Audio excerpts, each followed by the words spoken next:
तो चलिए शुरू करते हैं हमारी आज की कहानी। आज मेरी शादी सलोनी नाम की एक बहुत ही ज़्यादा सुंदर लड़की से हुई थी।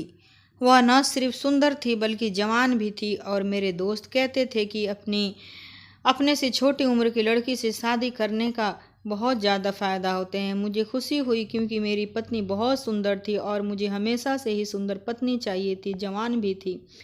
मेरी माँ ने ही इसको मेरे लिए पसंद किया था। मेरी माँ भी जब रिश्ता देख रही थी तो यही कहती थी कि लड़की सेहत के हिसाब से अच्छी होनी चाहिए, ठीक होनी चाहिए, शरीर में जान होनी चाहिए, जवान होनी चाहिए। मुझे लगा कि शायद मेरी माँ यह सब इसीलिए कहती है क्योंकि वो चाहती है कि जल्दी जल्दी उसको दादी बना दिया जाए और लड़की की सेहत ठीक होगी तो तभी वो बच्चे पैदा कर सकेगी। लेकिन मुझे नहीं पता था कि मेरी माँ का इन सब के पीछे का मकसद क्या है। वह तो मुझे पता तब चला जब मेरी शादी को न जाने कितने दिन गुजर गए। पर जब मेरी पत्नी रात होते ही मेरे कमरे में आने के बजाय मेरी माँ के कमरे में चली जाती और मैं तो बाहर बैठा ही मुंह देखता रह जाता। सिर्फ इतना ही नहीं, वह पूरी रात वहीं पर गुजार देती और जब सुबह बाहर आती तो कहती कि मेरी टांगों में दर्द है, तो कभी कहती कि मेरी कमर में दर्द है और लंगड़ा लंगड़ा कर चलती। मैं हैरान रह जाता कि यह तो पूरी रात क्या करती रहती है और मेरी माँ को भी फिक्र नहीं होती कि वह इसको बाहर ही क्यों भेज देती। यह मेरी पत्नी है और मेरी माँ को इसे अपना नौकर समझ लिया है। लेकिन फिर भी मेरी पत्नी मेरी माँ के साथ अच्छे तरीके से रहती थी और बिल्कुल भी लड़ाई झगड़ा नहीं करती थी। सिर्फ यही बात नहीं थी, जब वह दोनों अंदर कमरे में होती तो मुझे अंदर आने नहीं देती। मैंने इतना दफ़ा जाने की कोशिश की तो वो भी नहीं आने देते और यहाँ से चला जा और तेरा यहाँ पर कोई काम नहीं है। एक दिन मैं बहुत ज़्यादा उत्सुक हो गया और पहले से ही उस कमरे में जाकर छुप गया ताकि देख सकूं कि मेरी पत्नी और मम्मी पूरी रात क्या करती हैं। मेरे दिमाग में तो ऐसे कोई बात नहीं थी जो बहुत ही ज़्यादा अजीब हो, लेकिन इस कमरे में वह दोनों मिलकर जो कर रही थी वह न सिर्फ अजीब था बल्कि बहुत ही ज़्यादा शर्मसार कर देता, क्योंकि वह दोनों सारी रात ज़मीन पर बैठकर एक दूसरे के साथ, मेरा काम भी अच्छा था और मेरे घर भी बहुत ज़्यादा लोग नहीं थे, लेकिन प्रॉब्लम था हमारा एक घर बहुत ही पुराना सा घर था, बिल्कुल ऐसा कि जैसे 1947 के ज़माने के होता है। और सब कहते थे कि इस घर को छोड़ दो, नहीं तो ये घर आप लोगों के ऊपर गिर जाएगा। दरअसल यह घर नहीं, छोटी सी हवेली थी, पर मेरी माँ कहती थी कि मैं इस घर में ही ब्याह कर आई थी और यहाँ से मेरी अर्थी ही निकलेगी और कहीं नहीं जाऊंगी। मुझे मेरी माँ से इतना ज़्यादा प्यार नहीं था कि मैं उनकी आज्ञा का पालन करता रहता। मसला ये था कि आजकल किराए पर घर मिलना भी बहुत मुश्किल था और मेरे पास इतने पैसे नहीं थे। मैंने अपनी माँ का एक बहुत बड़ा नुकसान किया था। उन्होंने अपने गांव वाली ज़मीन और अपना सारा सोना बेचकर मेरे हाथ पर रख दी थी और मुझे कहा था कि मैं एक बिजनेस कर लूं जिससे सारी ज़िंदगी हम बैठकर खा सकेंगे। बिजनेस मेरा नहीं चला और न सिर्फ नुकसान हुआ बल्कि कर्जदार मेरे पीछे पड़ गए। अब वह लोग मेरे पीछे पड़े थे और मैं बड़ा परेशान था। फिर सोचा कि शादी कर लेता हूँ तो लड़की दहेज में कुछ न कुछ लाएगी, कर्जदारों के मुंह बंद हो जाएंगे। लेकिन लड़की भी दहेज में कुछ ज़्यादा लेकर नहीं आई, पर फिर भी जो पैसे उसके माँ बाप ने दिए थे उनसे मैंने कर्जदारों के मुंह पर बंद कर दिए। अब मेरी माँ न सिर्फ मुझे दिन रात बातें सुनाती थी बल्कि कहती थी कि तुझ पर मैं ज़िंदगी में कभी भरोसा नहीं करूँगी। और मैं कहता था कि आपकी ज़िंदगी रह कितनी सी गई है और अब आपके पास ही है क्या। वह कहती थी कि हवेली तो मेरी है, मैं तेरे नाम के नहीं कर जाऊंगी। और मैं हंसता था कि फिर और किसके नाम करके जाएंगी।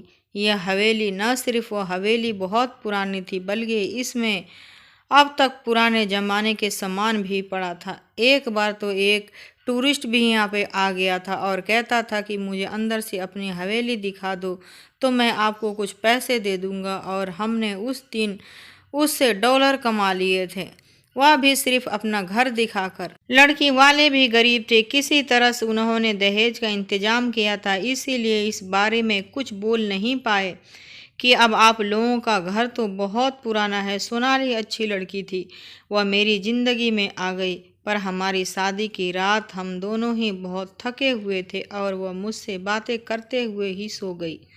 मुझे उसकी यह हरकत भी अच्छी लगी और मैंने कहा कि सारी जिंदगी पड़ी है एक दूसरे के साथ समय बिताने के लिए, बेचारी थक गई होगी। सुबह वह अपने घर वालों के पास गई, यह भी हमारी रस्म थी। उसके बाद शाम को वापस आ गई तो शाम में ही मेरी माँ ने मेरी पत्नी को कहा कि तुम्हारी शादी ब्याह के फंक्शन में बहुत ज़्यादा थक गई हूँ, मेरी टांगों में बहुत दर्द है, रात को मेरे कमरे में आ जाना और आके मेरे पाँव दबा देना। सोनाली को इस बात से कोई दिक्कत नहीं था, उसने कहा कि जी अम्मी जी मैं आ जाऊंगी।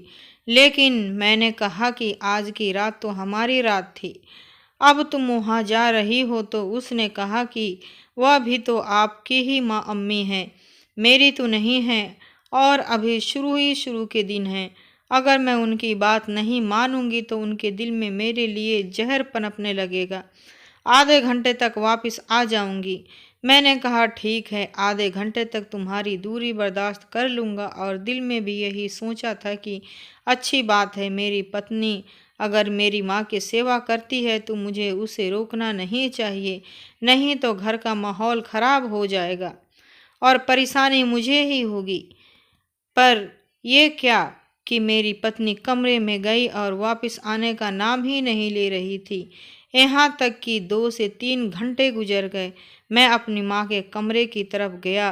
वो हवेली थी तो कमरे काफ़ी दूर दूर बने हुए थे। मेरा कमरा एक कोने में था तो उनका दूसरे कोने में था। मैंने देखा कि अंदर से कोई आवाज़ नहीं आ रही थी, ऐसा लग रहा था कि वह दोनों सो गई थी, इसीलिए मैंने उनको जगाना जरूरी नहीं समझा। ऐसा लग रहा था कि उन्हें जगाऊंगा तो अजीब सा लगेगा। मैं वापस आकर अपने कमरे में सो गया। सुबह मेरी पत्नी जब कमरे से बाहर निकली तो उसकी तबीयत बहुत खराब लग रही थी। इससे पहले कि मैं उससे पूछता कि तुम रात को वापस क्यों नहीं आई, मेरी माँ ने कहा कि इसकी तबीयत अचानक से खराब हो गई थी तो यह मेरे कमरे में ही सो गई। मैंने कहा कि अगर तबीयत खराब थी तो मुझे बता देते, तो कहने लगा कि नहीं, इतनी भी खराब नहीं थी, और फिर भी तो मैं उसकी कुछ लगती हूँ। मैंने उसकी नज़र उतारती तो वह ठीक हो गई और बस उधर ही सो गई। मेरी पत्नी के चेहरे से लग रहा था कि जैसे बात कुछ और है। मैं सवाल उससे करता था, जवाब मेरी माँ देती थी। बाद में मैंने उससे पूछा तो उसकी जगह मेरी माँ जवाब देती थी। उसने कहा कि जैसा मम्मी जी रही हैं वैसे ही हैं, मेरी तबीयत खराब हो गई है। यह दिन भी इसी तरह गुजर गया। फिर 1-2 दिन ऐसे थे कि जिसमें मैं अपनी बीवी के साथ समय गुजारना चाहता था, लेकिन मुझे भी समय नहीं मिल रहा था क्योंकि कर्जदार पहले से ही मेरे सर पर थे। अगर मैं समय जाया करता तो फिर मैं बहुत बड़ी मुश्किल में फंस जाता। काम तो मुझे करना ही था। मेरी पत्नी और माँ अभी तक एक दूसरे के साथ ठीक जा रही थी। कोई अनबन, कोई लड़ाई झगड़ा, कोई बहस कुछ नहीं था। मैं चाहता था कि घर का माहौल ऐसा ही रहे, लेकिन रात हुई तो फिर मेरी माँ ने कहा कि सोनाली आकर जरा मेरे पाँव दबा दे। मैंने कहा कि जल्दी वापस आना, आज तो आ ही जाना। उसने कहा कि आज तो मैं जल्दी आ जाऊंगी, पर आज भी वापस नहीं आई। मुझे गुस्सा आया और मैं अपनी माँ के कमरे की तरफ ही चल दिया। मैंने कहा कि मेरी माँ ने भी तो अपनी ज़िंदगी गुजारी है, बाबूजी के साथ उनकी ज़िंदगी बड़ी अच्छी गुजरी है। इनको ये नहीं पता कि 2 लोगों की शादी हो जाती है तो एक दूसरे के साथ समय भी बिताना होता है। कहाँ गई वह माँ जो बहू को पकड़कर खुद बेटे के कमरे में छोड़कर आती है कि तुम दोनों खुश रहो। यहाँ पर मेरी माँ मेरी पत्नी को अपने कमरे में बुला लेती है और उससे सेवा करवाना शुरू कर देती है और मैं अपनी माँ के कमरे के दरवाजे पर दस्तक दी, लेकिन अंदर से कोई आवाज़ नहीं आई। थोड़ी देर बाद मैंने ज़ोर ज़ोर से दरवाज़ा पीटना शुरू कर दिया क्योंकि मुझे गुस्सा आ रहा था। तो मेरी माँ ने कहा कि वो सो गई है, तेरी पत्नी, तू भी जाकर सो जा, बेशर्म कहीं का। मैं हैरान रह गया कि इसमें मेरी क्या गलती थी। मेरी पत्नी है, अगर मैं उसे अपने कमरे में बुलाने के लिए आया तो क्या गलती कर दी मैंने। अगर किसी दिन मेरी पत्नी मेरी माँ के कमरे में नहीं सो भी तो उसे दिन उसकी तबीयत खराब हो जाती। उसकी टांगों में बहुत ज़्यादा दर्द रहता, कमर में दर्द रहता। एक दिन तो मैंने देखा कि उसके हाथों में भी दर्द था। मैंने कहा कि तुम क्या अपने घर से बीमारी लेके आई थी? तो कहने लगी कि क्या मतलब आपका, आपको मैं बीमार लगती हूँ? मैंने कहा कि बीमार नहीं लगती तो क्या लगती हो? जब भी मैं तुमसे कोई प्यार मोहब्बत की बातें करने की कोशिश करता हूँ तो तुम कहती हो कि मेरी तबीयत खराब है, मेरे कमर में दर्द है। पूरा दिन क्या करती रहती हो? हमारे घर में ना तो कोई बच्चा है ना ही ज़्यादा लोग हैं। घर के एक बार साफ कर दो तो 4-5 दिन साफ ही रहता है। 3 लोगों का खाना पकाना है, कौन सा मुश्किल है? अगर तुम कहती हो तो खाना भी मैं बाहर से ले आऊँगा, लेकिन तुम्हें भगवान का वास्ता है कि मेरे पास आ जाया करो। अब क्या मुझे अपने ही पत्नी के सामने हाथ जोड़ने पड़ेंगे? मेरी पत्नी इस पर बड़ी परेशान लग रही थी। मुझे उसकी आंखों में अजीब सा दुख और परेशानी नज़र आ रही थी, जैसे वह खुद बहुत मजबूर है। मैंने कहा कि क्या बात है? तो कहने लगी कि कुछ नहीं। मैंने अपनी पत्नी के सामने अर्जी लिखकर दे डाली, लेकिन उसकी मेरी सुनवाई नहीं हुई। उसने मेरी बात नहीं मानी।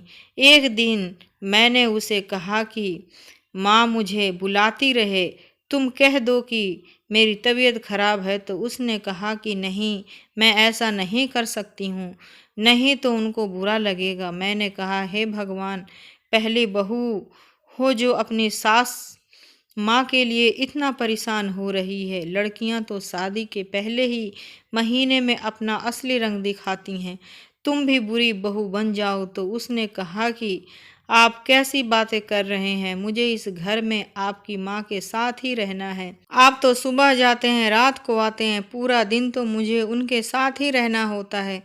अगर मैं उनके साथ अच्छे तरीके से नहीं रहूँगी तो मेरे लिए मुश्किल होगी। बस मुझे करने दो जो मैं कर रही हूँ। जब मैं अपनी पत्नी का इंतज़ार में रातों को जग रहा था तो मुझे कहीं से पत्थर तोड़ने की आवाज़ आ रही थी। एक दिन मैंने बाहर निकला तो पड़ोस वाले घर बना रहे थे। मैंने कहा कि मेरे लिए ये रही गया है कि बस मैं रात को पत्थर तोड़ने की आवाज़ ही सुनता रहूं और अपनी पत्नी का इंतज़ार करता रहूं। मुझे रोज़ पत्थरों की आवाज़ आती थी। अब तो मैंने सोचा था कि मैं उन लोगों से कहूँगा कि आप लोग रात के समय काम किया करते हो, दिहाड़ी पर काम क्यों नहीं करते? अजीब लोग थे। आजकल के घर बनाने वाले इतनी जल्दी थी कि दिन को भी काम करते थे और रात को भी मजदूरों से काम करवाते थे। इतनी भी किसी चीज़ की जल्दी होती है क्या? सोचा भी तो मैं भी यही था कि मेरा बिजनेस चल जाएगा तो मैं घर, इस हवेली को छोड़कर यहाँ से अच्छा सा घर बनवाऊंगा। अब तो हमारी पूरी गली में ही नए नए घर बनते गए थे। बीच में हमारा घर ही अजीब सा और खौफनाक सा लगता था। ऐसा लगता था कि भूत बंगला है। अब मेरे पास एक ही चारा था कि मैं अपनी माँ से बात करता हूँ। मैंने उनसे बात की। मैंने कहा कि मम्मी, यह सोनाली को रात को क्यों अपने कमरे में बुला लेती हो? मेरी माँ तो पहली बात पर ही ऐसे गुस्सा हो गई जैसे मैं यह बात बार बार कह रहा हूँ। कहने लगी कि बूढ़ी औरत हूँ, मेरी टांगे जवाब दे रही है तो मेरा इस दुनिया में क्या था क्या नहीं। लोगों के घरों में काम कर कर के मैंने तुझे पाला और ज़मीन खरीदी, जेवर बनवाया, वह सब भी तूने लुटा दिया है। अब अगर तू तेरी बीवी से अपने पैर दबवा लेती हूँ तो इसमें भी तुझे आपत्ति है। इतना दर्द होता है मुझे कि नींद नहीं आती। पैर दबाती है तो नींद आ जाती है, फिर उसको नींद आ जाती है तो वो भी यहीं पे सो जाती है। जाकर अपनी पत्नी से बात कर, मेरा दिमाग ना खराब कर। मैं तो शादी करके फंस गया था, ना इधर का रहा ना उधर का रहा। दोनों औरतों के बीच में मेरा सैंडविच बन रहा था। मैंने अब भगवान की ओर देखा और कहा कि तू ही मेरी मदद कर। शाम हुई तो मेरी पत्नी को चक्कर आ गए और वह बेहोश हो गई। मेरी माँ कहने लगी कि लगता है कि कोई खुशखबरी है, और मैं दिल में सोचने लगा कि खुशखबरी क्या हवा में आएगी, कोई खुशखबरी नहीं है, वैसे ही तबीयत खराब हो गई होगी। मैं अपने पत्नी को डॉक्टर के पास ले जाना चाहता था, लेकिन मेरी माँ कह रही थी कि डॉक्टर के पास ले जाने की ज़रूरत नहीं, अभी ठीक हो जाएगी। उसने मेरी पत्नी के चेहरे के पर पानी के छींटे मारे और उसे लाल मिर्च भी सूंघाई, पुदीने के पत्ते भी सूंघाई, लेकिन वह उठ ही नहीं रही थी। ज़्यादा ही बीमार हो गई थी शायद। अब मैंने कहा कि फिर इसको कुछ हो गया तो मेरी पत्नी मेरी जिम्मेदारी है। मैं उसे डॉक्टर के पास ले गया। हमारे मोहल्ले में एक लेडी डॉक्टर बैठती थी। वहाँ जाकर मेरी पत्नी को होश आ गया तो मैंने कहा कि चेकअप करवा लेते हैं। अब आए हैं तो पता तो चले कि ये सब क्या हुआ था और क्यों हुआ था। वह कहने लगी कि नहीं नहीं, मैं नहीं जाऊंगी। डॉक्टर ने उसका चेकअप किया और जब वह बाहर आई तो डॉक्टर ने मुझे अजीब सी नज़रों से देखा। कहने लगी कि आजकल के मर्दों का तो कोई हल नहीं है। मैंने कहा कि क्यों डॉक्टर, क्या हुआ? तो कहने लगी कि तुम्हें पता होना चाहिए कि यह क्या हुआ है। अरे अपनी शक्ल तो तुम्हारी ऐसी है, पत्नी तुम्हें भगवान ने सुंदर दी है, इसका मतलब ये नहीं कि है कि जान ले लोगे लड़की की। मैं हैरान रह गया। मैंने कहा कि लेकिन मैंने किया क्या है? तो डॉक्टर ने कहा कि यह तो तुम दोनों पति पत्नी की आपसी मामला है। तुम लोगों को पता है कि क्या किया है, लेकिन पुरुष के जिस्म की भी एक हद होती है। जरा से ज़्यादा मेहनत मजदूरी नहीं कर सकता, और तुमने इससे कोई इतना ज़्यादा मुश्किल काम करवाया है कि इस बेचारी को चक्कर आ गए हैं। इसका बीपी लो हो गया है और यह बेहोश हो गई है। और जिस तरह से यह होश में नहीं आ रही थी, अगर इसी तरह से कुछ वक्त गुजर जाता तो फिर वह और भी बहुत बड़ा मसला बन जाता। मेरी पत्नी को कुछ दिन आराम भी करने को बोल दिया था। उसके पीछे न पड़ा करो। और ये मोहल्ले में बैठने वाली लेडी डॉक्टर थी, मोहल्ले की औरतों को बर्दाश्त करती थी। इसकी जान कड़वी थी, लेकिन यह जिस जिस्म की बातें कर रही थी, मैं समझ गया था कि उसका इशारा किस तरफ है। वो कहना चाहती थी कि आप अपनी पत्नी के साथ ज़्यादा समय नहीं बिताया करें, उसे थोड़ा आराम करने दिया करें। पर उसे कौन बताता कि यहाँ पर तो आराम ही आराम चल रहा है।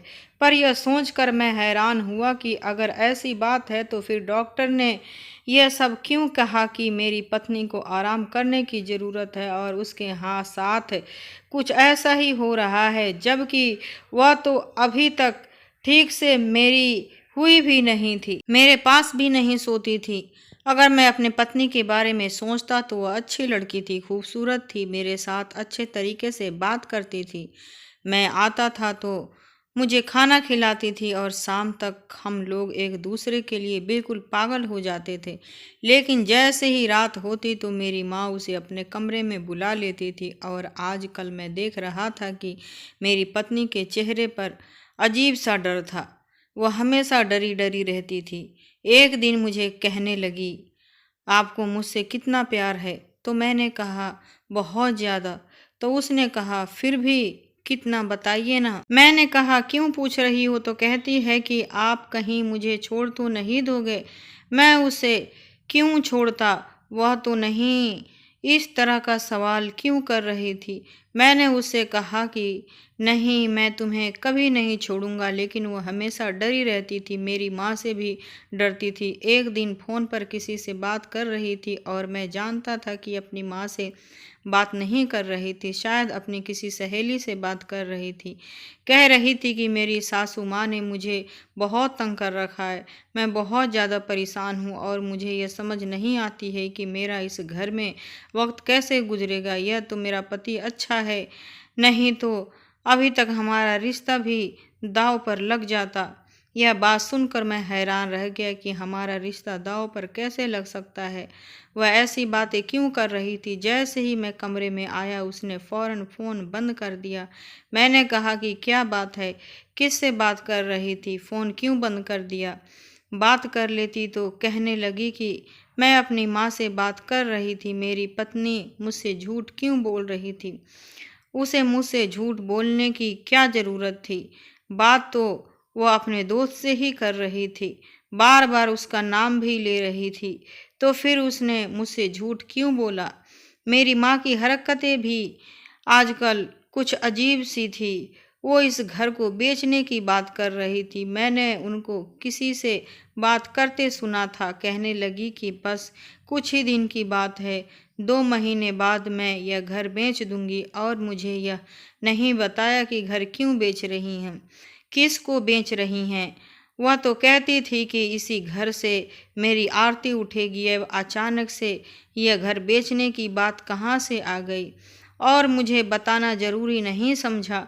मैंने अपनी माँ का बहुत नुकसान करवाया था, यह सच है। उसके बाद से उनको मुझ पर भरोसा नहीं था, लेकिन घर की बात तो मुझे बतानी चाहिए थी ना, पर उन्होंने मुझे नहीं बताई। मेरी पत्नी जब भी मेरी माँ के कमरे में रात को जाती थी उसकी हालत खराब होती थी। अब तो मैं उसे देखकर हैरान होने लगा था कि जब वह आई थी तो कितनी सुंदर, कितनी मोटी ताजी थी, लेकिन अब उसके गाल चिपक गए थे, उसका वजन कम हो गया था, उसके हाथ सख्त हो गए थे और बहुत ज़्यादा बीमार रहती थी। इतनी ज़्यादा दवाइयाँ खा ली थी कि उसकी हालत सही नहीं होती थी और ठीक भी नहीं हो रही थी। उसकी टांगों में दर्द होता तो कभी कमर में। मैं जब भी अपनी माँ के कमरे में जाने की कोशिश करता वह मुझे अंदर नहीं आने देती। एक दिन तो ऐसा हुआ कि मेरी पत्नी उनके कमरे में ही थी, लेकिन शायद वह दरवाज़ा अंदर से बंद करना भूल गई थी। मैं भी खुश हो गया कि दरवाज़ा खुला हुआ है, पर मैं जैसे अंदर आने लगा उन्होंने दरवाजे को हाथों से बंद करने की कोशिश की और इधर से मैंने धक्का लगाया तो उन्होंने अंदर से धक्का लगाया और दरवाजे को पकड़कर मेरे मुंह पर मारा। मतलब उनको बस यही फिक्र थी कि ठीक है मैं कमरे के अंदर ना आ जाऊं। उन्होंने ये भी नहीं देखा कि दरवाज़ा मेरे मुंह पर लग गया है। मैंने कहा कि ये क्या है मम्मी, दरवाज़ा खोलो। वह मुझे कहने लगी कि तेरा यहाँ कोई काम नहीं है, तू चला जा यहाँ से। मैंने कहा कि मेरी पत्नी अंदर है, भेजो तो मैं चला जाऊँगा, वरना मुझे कोई शौक नहीं है आपके कमरे में आने का। मेरे मुंह पर चोट लग गई थी तो मुझे भी गुस्सा आ गया था, पर मेरी माँ ने कहा कि तेरी बीवी बाहर नहीं जाएगी, तू जाकर सो जा अब। उन्होंने रोज का यही धंधा बना ली। वह मेरी पत्नी को कमरे के अंदर बंद करके ही बैठ जाती थी। मैंने अपनी पत्नी से बार बार पूछा कि क्या बात है, मुझे बता दो। वह बहुत डरी हुई रहती थी, लेकिन वह मुझे बात नहीं बता रही थी। अब मेरे पास और कोई रास्ता नहीं था। एक तरफ मेरी पत्नी मुझसे झूठ पर झूठ बोल रही थी, दूसरी तरफ मेरी माँ मुझसे झूठ बोले जा रही थी। क्योंकि जब मैंने पूछा कि क्या आप वो हवेली बेचना चाहती हो, तो उन्होंने कहा कि नहीं। तुझे किसने कहा? मैं तो नहीं बेचना चाहती, जबकि मैंने अपने कानों से सुना था कि वो हवेली को बेचने की बात कर रही थी। इन दोनों औरतों ने मिलकर मुझे पागल बनाया हुआ था। अब मुझे कुछ और ही सोचना था। जो कुछ भी हो रहा था वह इस कमरे के अंदर हो रहा था और जिसमें मुझे जानने की नहीं देते थे, तो मुझे ही किसी तरह वहाँ जाना था और पता करना था कि उस कमरे के अंदर क्या हो रहा है, और ये भी तो तभी कर सकता था जब मैं खुद उस कमरे के अंदर जा सकता था। और मेरी माँ मुझे जाने नहीं देती थी, तो मेरे दिमाग में एक खुराफाती प्लान आ गया। एक दिन मैंने सुबह ही अपनी पत्नी और माँ से कहना शुरू कर दिया कि आज मैं शहर से बाहर जा रहा हूँ। मेरी माँ को हमेशा ही मुझ पर गुस्सा आता रहता था। इस बार भी कहने लगी कि फिर किसी के पैसे लेकर जा रहा है। मैंने कहा कि माँ, काम से जा रहा हूँ, बहुत ज़रूरी काम है। उसने कहा कि हाँ, चला जा। मैंने कहा कि आज मेरी पत्नी को अपने कमरे में मत बुलाना, बेचारी थक गई है, उसे आराम करने देना। उसने कहा कि हाँ ठीक है, नहीं बुलाऊंगी तेरी लाडो पत्नी को। तूने तो उसे लाड करके बिगाड़ दिया है, लेकिन याद रखना कि जब औरत इतनी बिगड़ जाए तो फिर ठीक नहीं होती। जो मैं तेरी पत्नी के साथ कर रही थी ना ठीक थी ना तेरी। अगर कोई मेरी पत्नी की हालत देखता तो वह फौरन ये बात कह सकता था कि इस लड़की के साथ जरूर कुछ बुरा हो रहा है। सिर्फ पैर दबाने की वजह से किसी के साथ इतना बुरा नहीं हो सकता था। हमारी शादी को इतना वक्त नहीं हुआ था जितने किलो वजन उसका कम हो गया था। आज कुछ और ही थी जो मुझे मेरी माँ मुझसे छुपा रही थी। मेरा प्लान में सिर्फ यह नहीं था कि मैं झूठ बोलता कि मैं दूसरे शहर जा रहा हूँ, रात वहाँ गुजारूंगा और खुद कमरे में छुप जाता, बल्कि मैंने अपनी मौसी को भी फ़ोन कर दिया और कहा कि आप आज हमारे घर आ जाना, आपकी दावत है। लेकिन यह बात मेरी माँ से ना कहना कि मैंने आपको फ़ोन किया था। तो वह कहने लगी कि इस तरह तो मेरी माँ मेरे गले पड़ जाएगी। लेकिन मैंने कहा कि मौसी, मुझे बड़ा ज़रूरी काम है, आप मेरी मदद करो तो फिर मैं भी आपको कुछ ना कुछ लेकर दूंगा।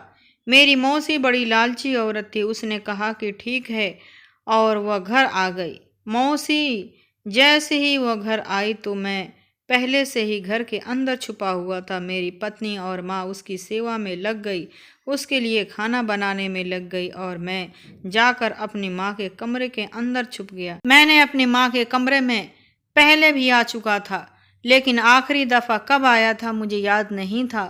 और कहते हैं कि जब यहाँ पर राजा महाराजा रहा करते थे तो यह उनकी खिदमत गाह थी, जहाँ वह अपनी रानियों के साथ रहते थे। इस घर की दीवारों के रंग कब से खराब हो चुके थे। एक बार हमने ठीक भी करवाए थे, पर फिर खराब हो गए, इसीलिए दीवारों पर बड़े बड़े पर्दे लग गए थे। मुझे नहीं पता था कि मेरी माँ जल्दी कमरे में आ जाएगी, लेकिन शायद वह कमरे से कोई चीज़ उठाने के लिए आई और मुझे फ़ौरन से छुपना पड़ा। तो मैं एक पर्दे के पीछे छुप गया। मुझे पता था कि यह जगह छुपने के लिए अच्छी नहीं है, शायद मुझे इससे ज़्यादा अच्छी जगह छुपना चाहिए था, लेकिन मैं और क्या करता, मेरे पास और कोई रास्ता नहीं था।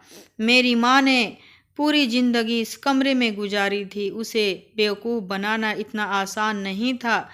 बस मैं ऐसी जगह छुप गया और भगवान से प्रार्थना करने लगा कि मेरी माँ पहले ही मुझ पर विश्वास नहीं करती थी, इसके बाद वह मुझ पर बिल्कुल भी विश्वास नहीं करती और शायद मुझे घर पर भी निकाल देती। मैं यहीं छुपा रहा। जैसे ही शाम हुई और मेरी माँ कमरे में आई और फ़ोन पर किसी से बात करने लगी, कहने लगी कि मुझे 9 लखा हार चाहिए, हाँ वो भी अपनी बहू के लिए, उसका नाम भी लिखा हो, उसका पीछे शगुन के सिक्के भी चाहिए। मैं हैरान रह गया कि मेरी माँ मेरी पत्नी के लिए 9 लखा हार बनवा रही है। उसे हार का नाम 9 लखा था, लेकिन वह 9 लाख में नहीं बनता था, इससे भी ज़्यादा महंगा था। मेरी माँ तो मेरी पत्नी को अच्छा नहीं समझती थी, फिर उसके लिए इतना बड़ा महंगा सोने का हार क्यों बनवा रही थी और ऑर्डर दे रही थी। थोड़ी देर बाद ही उसने किसी से फ़ोन पर बात करनी शुरू कर दी। कहने लगी, बड़ा वाला फ्रिज चाहिए, वही फ्रिज जिसके 2 दरवाजे होते हैं, यानी कि डबल डोर फ्रिज की बात कर रही थी। डबल डोर फ्रिज कौन सा सस्ता था, बहुत ज़्यादा महंगा था। मेरी माँ क्यों इतनी महंगी चीज़ों का ऑर्डर दे रही थी, जबकि हमारे पास तो कुछ भी नहीं था। कहीं इस घर को बेचकर सामान तो नहीं लेना चाहती थी, लेकिन घर को बेचकर सामान लेती तो फिर सामान कहाँ रखती। मेरी माँ मुझे इतने बेवकूफ़ नहीं लगती थी। थोड़ी देर बाद मेरी पत्नी भी कमरे में आ गई। उसने कहा कि वैसे तो यह काम रात को करते हैं, लेकिन अब तेरा पति तो घर पर है नहीं, तो अब क्या रात क्या शाम, चल शुरू करते हैं। वैसे भी आज आखिरी दिन है, तूने बहुत ज़्यादा मेहनत की है, इसीलिए मैं तुझे बहुत बड़ा इनाम दूंगी। मैंने अभी तेरे इनाम का ऑर्डर भी दे दिया है। पता नहीं किस बारे में बात कर रही थी। मेरी पत्नी ने कौन सी मेहनत की थी जिसका इनाम मेरी माँ मुझे उसको दे रही थी। वह कहने लगी कि माँ जी, मेहनत तो मैंने वाकई बहुत की है और इनाम भी आप मुझे दे रही हैं, लेकिन मेरी हालात तो देखें, कैसी हालात हो गई है मेरी। मैंने आपको पहले ही कहा था कि यह काम बड़ा मुश्किल है, मुझसे नहीं होगा।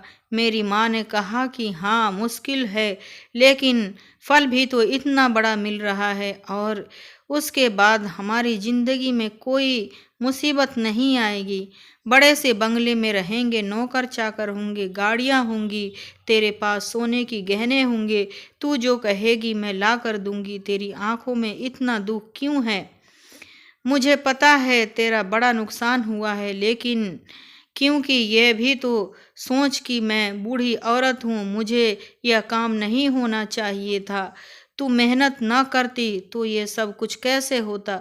मेरी पत्नी ने कहा कि आप अपने बेटे से भी तो ये काम करवा सकती थी ना। तो मेरी माँ और कहने लगी कि नहीं, मुझे उस पर बिल्कुल भी भरोसा नहीं है। उसकी जुबान बहुत ढीली है, वह तो इस बात का राज नहीं रख पाता और सब कुछ बर्बाद हो जाता। लेकिन आज हम लोगों की मेहनत का आखिरी दिन है, बस जल्दी जल्दी आ जा। पता नहीं यह कौन सी बातें हो रही थी और मेरी माँ को किस बात की जल्दी थी जो मेरी पत्नी को बुला रही थी। जब मेरी पत्नी ने हाथ में एक फावड़ा उठा लिया तो मैं हैरान रह गया कि इस कमरे में फावड़े का क्या काम। उसके बाद इस कमरे में जो हुआ वह देखकर तो मेरी आंखें फटी की फटी रह गई। मेरी माँ ने दीवार से वह बड़ा सा पर्दा हटाया तो सामने एक बड़ा सुरंग था, और ऐसा लगता था कि यह सुरंग किसी ने खोदी खुदाई थी। और सिर्फ इतना ही नहीं, वहाँ पर कुछ और भी थी। मेरी तो सांस रुकने लगी थी। इस दीवार के नीचे एक सुरंग जा रही थी और उसके अंदर एक बहुत बड़ा संदूक नजर आ रहा था जो पत्थर के अंदर फंसा हुआ था, जिसको निकालना बहुत मेहनत का काम था। मेरी शादी को आज 3 महीने हो गए थे और 3 महीनों से मेरी पत्नी यही मेहनत का काम कर रही थी और मेरी माँ उससे यह सब कुछ करवा रही थी। यह हवेली बहुत पुरानी थी और शायद मेरी माँ को पता था कि इस हवेली में सोने की गहनों से भरा हुआ एक संदूक है। जब हम वहाँ आए थे तो हमने भी यह कहानी सुनी थी, लेकिन इस कहानी को नज़रअंदाज कर दिया था कि ऐसी कहानियाँ तो ऐसे घरों को बारे में बनाती हैं। लेकिन मुझे नहीं पता था कि मेरी माँ वाकई संदूक तक पहुँच जाएगी और उसने इस संदूक को निकालने का काम मेरी पत्नी से करवाया था। तभी तो मेहनत मजदूरी करके उसकी ये हालत हो गई थी। अब मैं सामने आ गया तो वह दोनों हैरान रह गई। मैंने कहा कि मुझे सब कुछ पता चल गया है। उन्होंने कहा, पता चल गया है तो अपनी जुबान बंद रखना, क्योंकि हमसे संदूक तक पहुंच गए हैं और इसके अंदर बहुत सारे गहने हैं। अगर तूने यह बात किसी को बताई तो बहुत बुरा होगा, हमारे घर पर हमला भी हो सकता है। मैंने अपनी पत्नी के हाथ से फावड़ा ले लिया और कहा, मैं निकलता हूँ संदूक को। आपको यह बात मुझे बतानी चाहिए थी। मेरी पत्नी से मेहनत क्यों करवाई? तो मेरी माँ ने कहा, अगर तुझे बताती तो तू यह बात किसी और को बता देता, इसीलिए तेरी पत्नी से मेहनत करवाई, क्योंकि मैं तो नहीं कर सकती थी। मैंने कहा, इतना भी आपको भरोसा नहीं था मुझ पर? माँ, क्या बात करती हो? वह कहने लगी कि मुझे अब भी तुझ पर भरोसा नहीं है, तू चला जा यहाँ से, तेरा इसमें कोई हिस्सा नहीं है। मैंने कहा, मैं नहीं जाऊँगा, मेरा इसमें हिस्सा है। मैं जिद करने लगा तो मेरी माँ भी मजबूर हो गई और मेरी मदद करने के लिए तैयार हो गई। मैंने फावड़ा मारा, वाकई ये काम बहुत मेहनत का था। अब समझ आ गया कि मेरी पत्नी का इतना वजन इतनी जल्दी क्यों कम हो गया था। उस संदूक को बाहर तो निकाल लिया था, लेकिन अब यह नहीं पता था कि इसके अंदर वाकई सोना था या नहीं। पर वह संदूक बहुत ज़्यादा भारी था, हम तीनों को उसे उठाना पड़ा और जब संदूक को खोला तो हैरान रह गए। उसमें तांबे और लोहे के बर्तन थे और उन बर्तनों के अंदर पुराने जमाने के कुछ गहने थे, थोड़े से सोने के सिक्के थे। इतने पैसे नहीं बनते थे इन चीज़ों के जितने मेरी माँ समझ रखी थी कि वह यह घर भी बेच रही थी और लाखों के गहने बनवा रही थी। मेरी पत्नी ने तो रोना शुरू कर दिया। उसने कहा, मेरी इतनी सारी मेहनत बेकार गई। यह तो उसने ज़्यादा नहीं है, इतने बर्तनों का क्या? मैंने कहा, ये बर्तन भी बिक जाएंगे। मैं अपने पत्नी को तसल्ली देने लगा और मेरी माँ ने अपना सिर झुका लिया, क्योंकि उसने सोचा था कि यह संदूक सोने से भरा होगा और हमारी सारी जिंदगी हमें पैसा नहीं कमाना पड़ेगा, क्योंकि जब हमने इस संदूक के सारे गहने और सोने को निकाला तो वह लाखों रुपये बन गए, करोड़ों नहीं बने। और लाखों ने भी इतना ज़्यादा नहीं था। बस हम लोगों ने फिर यह हवेली भी बेच दी और थोड़े पैसे के साथ मिलाकर एक छोटा सा घर खरीद पाए। उसके बाद भी हम बिजनेस नहीं बना सके। मेरी पत्नी के साथ वाकई बहुत बुरा हुआ था। उसने कहा कि मैंने भी लालच किया था, इसीलिए मुझे लालच की सज़ा मिली है। आप लोग बताइए कि सज़ा किसको मिली और सबसे ज़्यादा बुरा किसके साथ हुआ। तो आज की हमारी कहानी कैसी लगी? फिर मिलते हैं अगले वीडियो।